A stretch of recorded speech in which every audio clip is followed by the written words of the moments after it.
Hey everybody, welcome to my Suburban Oasis. My name is Soleil and I garden in a zone 6A in mid-Michigan.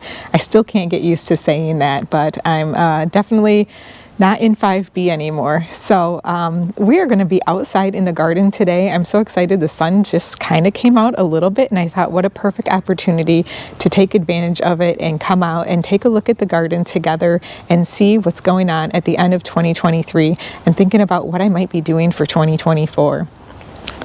So all of the evergreens that are in the garden are looking really good right now.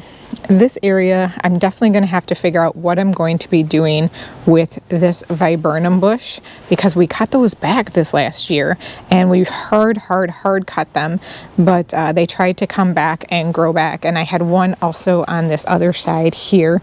They were about 12 feet tall. And my husband is super glad that they're gone because they used to drop stuff in the pool.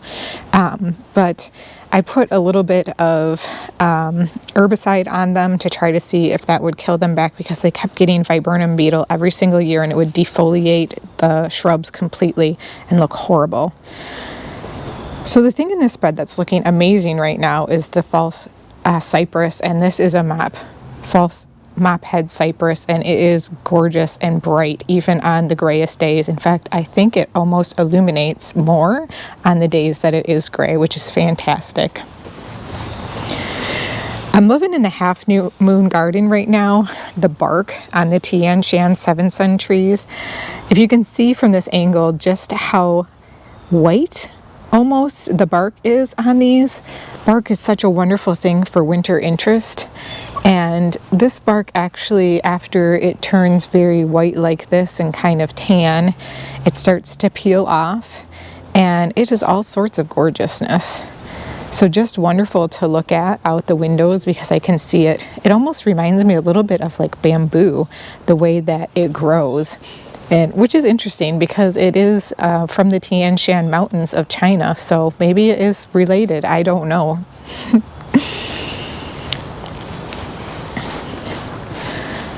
Over in the potager garden, still stealing the show are the Virginia. And I definitely want to come in here and clean up the iris bed because they are looking really horrible.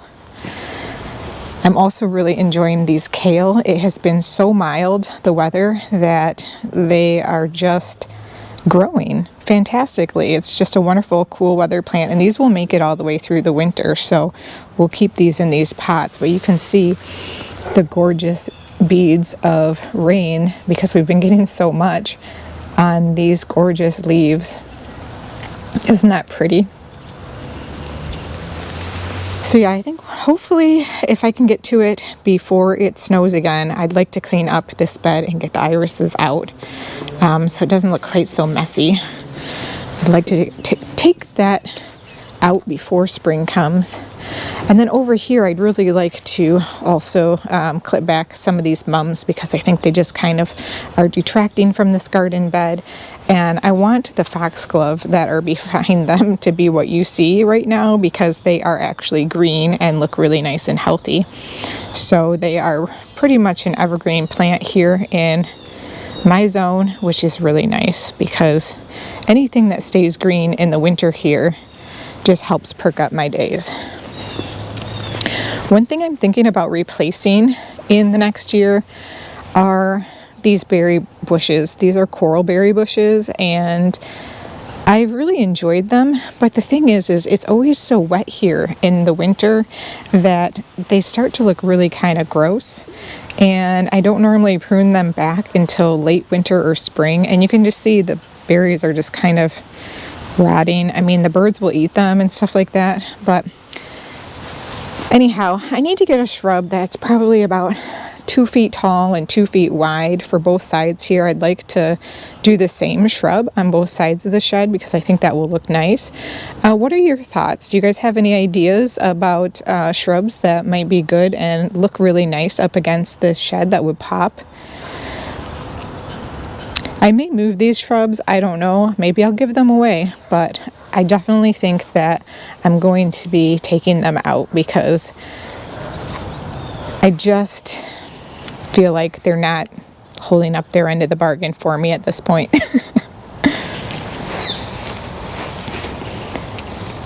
So we have some very lovely winter interest on the bark, on the 9-bark shrubs also throughout the garden. These are a native plant, and this also is a very peely bark that has some tan colors to it that are rather showy in the wintertime compared to other barks. And of course, I have my confused hellebores. It's, you know, the end of December, and they're all trying to send up these beautiful shoots of flowers. And unfortunately, it's a little early for my area. I know we just went to a zone 6A, but it took some time for us to get there, right? So we have definitely been warmer than normal for a while. And yet, you can even see over here, I have some daffodil bulbs shooting up some stalks from the ground. Those are probably about 3 inches tall. We definitely don't want the daffodils coming up at this point. It is much too early for all that. These hydrangeas are definitely looking much worse for the wear, and I do need to trim the mop heads off of them. Yeah, it's just been raining and raining and raining here, so it's a very wet. I'm sure you might even hear some mushing of my footsteps during this video.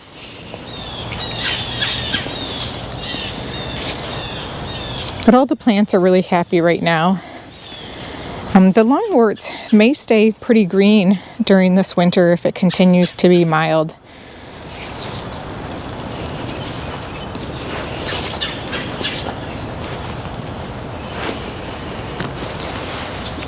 This PRS is looking beautiful. It's definitely getting more water than it would like, I think, at this point. But the buds are still on it, and I think it will make it through just fine. It's just unfortunate that we just keep getting rain and not any snow. You'll see here is a hellebore that is also trying to bloom.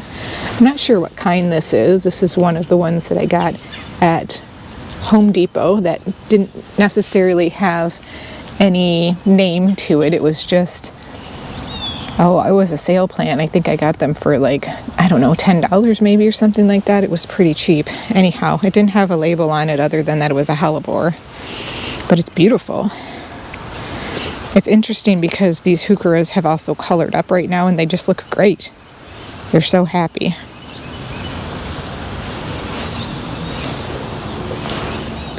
You can hear the birds chirping today. Now that the rain has stopped, it is definitely making all of us a little bit happier. So this rhododendron definitely needs some iron. It is very chlorotic. If you don't know what that is, chlorosis is something where the plant really needs to take up more iron. And I don't have very acidic soil, so I do have to supplement it. And they're doing okay right now, but they definitely need something to help them green up. I'm not sure what it is about this spot specifically because the other ones back here are green, but I will be taking care of that once it gets closer to spring.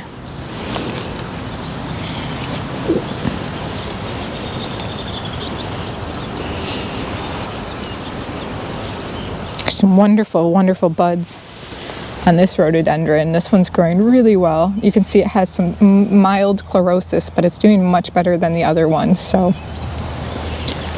again, not quite sure why. You just never know what your soil is like in different areas of your garden. You can get patchy areas that are more acidic and ones that are not. I'm loving this oak leaf hydrangea. It has maintained its leaves better than pretty much all the other ones so far. And they're just a gorgeous color. It definitely provides some structure in the garden. This one's not bad either over here, but it's not quite as spectacular because it gets more shade and it lost more leaves. Now, in these gardens, I'm hoping that some of the hydrangeas that I planted last year will really do better this coming year, and I'm hoping that all of this rain will ensure that their roots get really well established. I mean, our ground is not even frozen yet. Normally by this time of year the ground is frozen. And we have a tree to take down, one of them in our way back garden that we need to take down because it is kind of what I consider a scrub tree. And it's back behind, it's like this tall one, and it will get to be giant, like massive, if we leave it alone. So I want to get that cut down, but we're waiting. We have to wait until the ground freezes because we don't want to make giant holes in the ground when the tree falls. The Japanese tassel fern is gorgeous right now, doing so well, as is this Christmas fern, which is what I believe this is.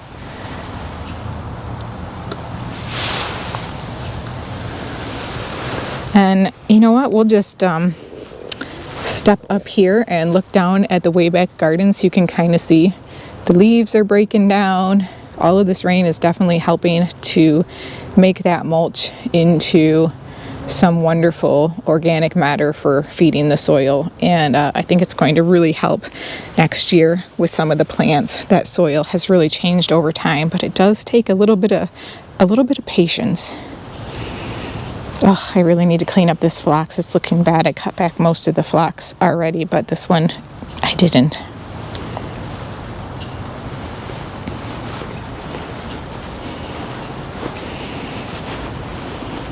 For whatever reason, this one PRS is just spectacularly covered in buds. You see that? I can't wait in the spring. It's just going to be glorious. And the color just echoes so nice off these heucheras. You can see the large root geranium has lots of bright colors on its leaves now. Even though it's not looking that gorgeous, it certainly is providing some color. Would you look at that? We have more daffodils that are trying to come up. My goodness. What a mess. Everything's so confused. Oh, somebody actually told me on Instagram that their daylilies were confused, and I guess mine are too, because look at this, they're coming up. They think it's spring. Wow, that's not good. Now, one thing I did notice that did get destroyed during my fence installation is this little lime hydrangea. It just looks like a stick. I don't know if it will come back from the base or not at all. Like, it might possibly shoot some new stems up this year, so I'm not going to take it out. I'm going to wait and see how it does, but I'll probably have to replace that this year. I don't know if you can hear the geese in the background, but that's another thing. There's still geese around here. Normally they migrate by now. The chives are a slappy mess, so when I clean up the iris bed, hopefully we'll be able to take care of those, and it will be so satisfying to see that get cleaned up.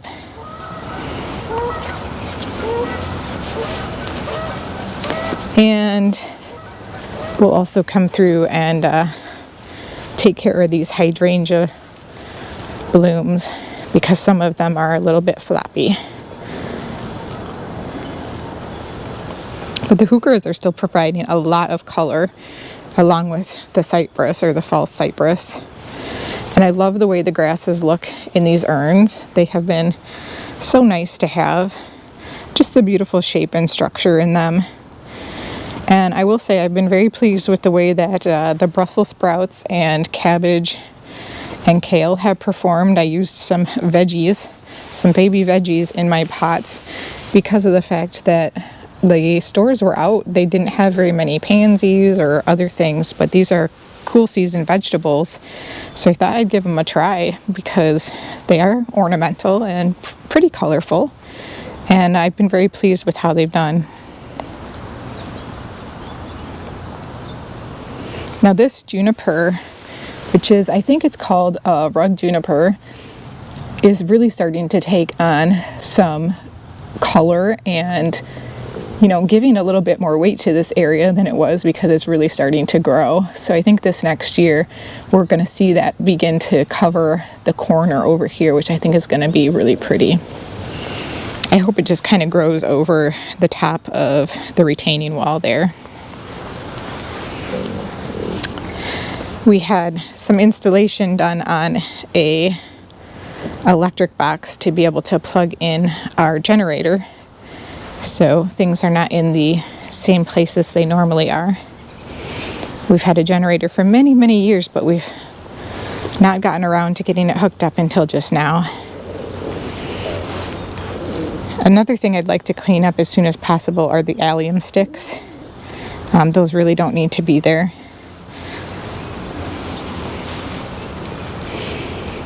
You can't go wrong with the beautiful seed heads of the firelight. Or I'm sorry, this is the quick fire. The quick fire hydrangea right here. I think that's really nice. Now, the bark on Japanese maple is also really beautiful. I have several different kinds of Japanese maple. This is just one, and this one has kind of a burgundy type foliage. Oh my gosh, I can't talk today. A burgundy type color of bark, and that helps to provide some color in the garden right now. And I'll show you the other one that I have. Has beautiful green bark.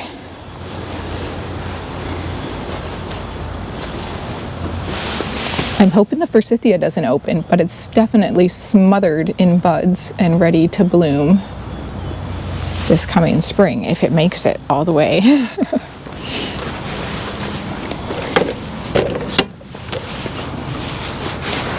Now out here in this garden, I think that in 2024, one of the things I'd like to do is make sure that this boxwood gets replaced.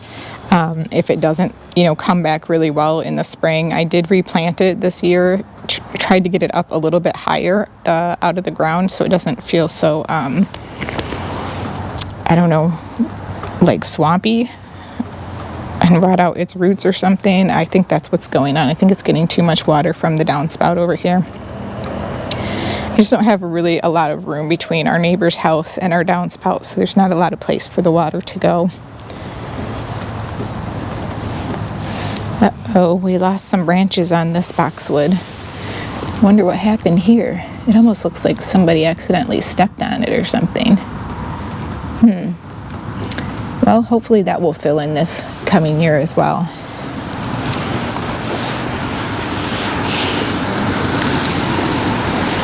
I've also been thinking about in the coming year doing something with this area right here by the entryway, because I'd like to have something a little bit nicer and more colorful coming up to the entryway. The grass always struggles in this area because it's very wet. It stays in the shade a lot of the day, so I could grow some really nice shade-loving plants that like moisture. And I think that would be fun to do. So I'm thinking about that. Over here you can see we just took down our Christmas tree. And the way that we do that is we clip lots of branches, all of the branches almost, and then I will put them out throughout the garden just for greenery, to make things look pretty at this time of year when there's not a lot of greenery. And we had fun putting together the other baskets that we had with the urns that had hydrangeas put in them. And I put some old hydrangea blooms out here on the front porch as well. I thought that would look pretty with the different cabbages and such. And I put some in with this basket. And I really need to clean up this spiller here. This is the Dichondra Silver Falls, and it's just a mess. It's all dried up and crispy. Doesn't look too bad right now from afar, but when you get up close to it, it looks pretty ratty.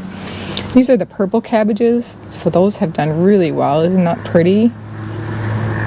And we have some baby hellebores in this pot, so I'm hoping to plant those out, because along the back edge of the fence, the new fence, I definitely think that we lost some of the baby hellebores that I had planted because the fence had to be moved. It had to be moved backwards, so I lost a good 1.5 feet of space behind the fence, and I think that they kind of got trodden on or whatever, but these baskets are still looking really nice. What I will tell you is that the Incredible hydrangea blooms that we placed in there that were a very bright limey green, they have now turned completely brown. And they did it rather quickly, within a couple of days. This is the first year I've used them outdoors. So I think they're very delicate bloom, and so their paperiness really succumbed to all the rain that we've been having since we put them out. The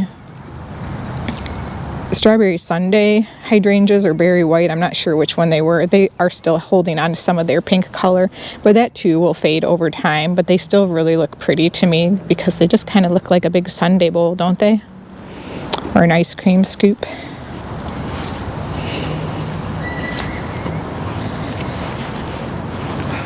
I'm just really looking forward to seeing how things fill in this year.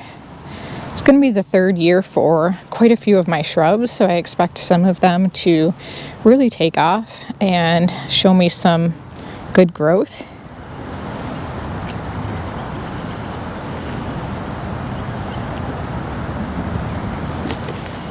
The irises out here could really use a cleanup. But the garden bed's holding together. I do have some berries on these orange rocket barberries. They are said to be sterile though, so they should not cause reseeding, but rather just look pretty on the plant like this time of year. So hopefully that's all completely accurate.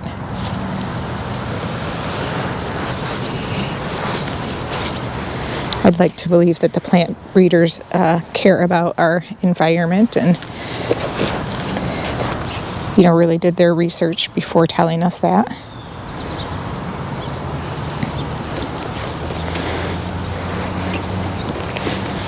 This oak leaf hydrangea has definitely gotten batted down by the rain as well, so it's looking a little bit worse for the wear. It's definitely lost a lot more leaves than the one in the back where they are more protected, but it's still holding on and it still has some beauty. So one of the other things that I'm looking forward to hopefully doing this coming year is making this garden bed over here slightly larger. Probably won't do it in the spring, maybe in the fall. I'm not sure. It just depends on the timing of it, but I want to kind of bring the front line of it forward a couple of feet further just to be able to plant some more plants in there and have it have a little bit more of a weighty impact, because when you look at that one and you look at the other garden bed, you can tell that it's about half the width of the other one. So I probably will expand this garden bed a little bit further, but in the meantime, I'm really looking forward to getting this planted up and thinking about what might go there. So if you guys have ideas about things you think would look pretty, let me know down in the comments. Now, some of my hellebores that are the earliest blooming are happening to bloom right now in this garden bed. But before I really get close and show you those, I just want to show you the beautiful green bark on this maple. Not only is the bark green, but it's also over time accumulated some lichen as well. And it's just a beautiful, beautiful color. Hopefully that's coming across really well for you. But it's a different color from many other trees. Almost kind of a silvery green in some spaces. So that provides some really nice winter interest when I'm looking out my window into the garden. Now these are hellebore Niger, I believe is what they're called. And they are the very first hellebores to bloom in the garden. This one has lots of buds on it coming up, and they are always white.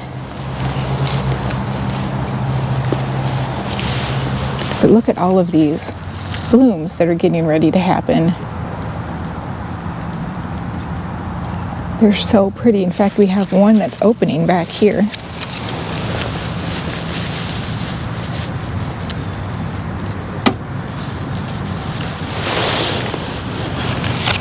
And then we also have a few over here. So everywhere that you see these beautiful white spots in the garden, that's flowers getting ready to bloom just in time for New Year's. Isn't that funny? Definitely unexpected. They usually bloom the end of January, maybe February even. I see some animal has come in and tried to eat on this one a little bit and decided it wasn't very tasty and spit the ends back out. Probably a rabbit or a deer. I did manage to get out here and put my tomato pop-up accelerator over my rosemary over here. So now it is covered.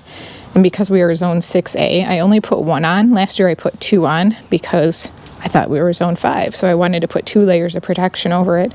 But I think this year with just one, hopefully it will come back. And there's good drainage in this because it's a raised bed.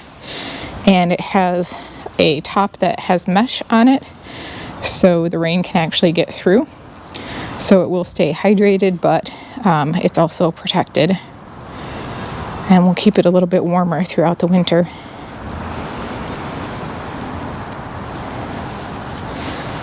So yeah, I'm looking forward to the changes that come in this area this year with what we planted up in the fall.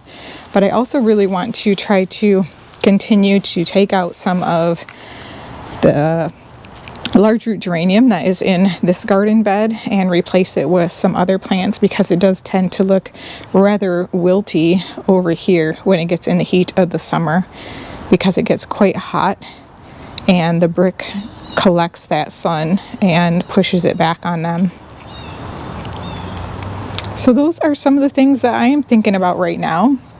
It is definitely feeling like a little bit milder than it normally does this time of year, and I've enjoyed walking through the garden with you, and I hope you have too, and I'm looking forward to spending more time together in 2024. See you next time. Bye. Happy New Year.